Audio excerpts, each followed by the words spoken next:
আমরা driver supply চালাই, বাংলার ড্রাইভার সব যদি একদিন গাড়ি না চালায়, বাংলার রাষ্ট্র তো দূরের কথা, সোনার বাংলাদেশ লাল বাতি জ্বলে যাবে।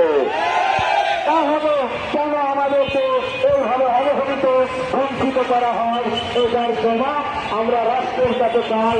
রাষ্ট্র যেন আমাদেরকে এমন একটি ফুল পরিমাণ স্বীকৃতি দেয়, সেই স্বীকৃতি নিয়ে যেন আমরা সারা বাংলাদেশ আমরা ড্রাইভার সাহেবরা চলতে পারি।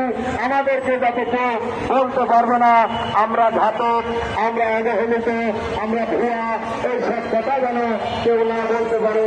এই জন্য আমাদের দাবি রাষ্ট্র যেন আমাদেরকে স্বীকৃতি দেয়, সেই স্বীকৃতি নিয়ে যেন এই মহাসড়ক আমরা যেন নিরাপদে ফিরে আনতে পারি। আপনারা জানেন ওই মিডিয়ার ভাই ব্রাদার যে ৩৫ বছর একদম যুদ্ধ করে গেছে এই ড্রাইভার সাহেবদের উপরে মহাসড়ক নিরাপদের জন্য, কিন্তু আসলে পারে নাই। সে তো ড্রাইভার না, সে কিভাবে বলবে যে ড্রাইভার চালক এই মহাসড়ক নিরাপদ আনতে হলে ড্রাইভার সব তৈরি লাগবে। যত আইন, যত বিচার, যত ধারায় করুক না কেন, ড্রাইভার সাহেব যদি একতা না হয় কখনো এই মহাসড়ক কখনো দুর্ঘটনার হার কখনোই কমবে না। তাই আমরা বলতে চাই, আমরা 2026 সালে এই সংগঠনটি স্বীকৃতি দিয়েছি।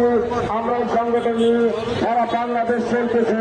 আমাদেরকে বিভিন্ন জেলা থেকে আমাদেরকে নির্যাতন হারানি করা হচ্ছে। আপনারা জানেন বাংলার মাটিতে ফেডারেশন আছে, সেই ফেডারেশনরা এখন আমাদেরকে বিভিন্ন জেলায় বিভিন্ন থানায় আমাদেরকে মামলা করবে, হামলা করবে, আমাকে ধরবে, টাইট করে ফেলাবে, বিভিন্ন কথাবার্তা বলতেছে। তাই আমরা এই তফসিলাতে আসার উদ্দেশ্য হয়ে চাই বাংলাদেশের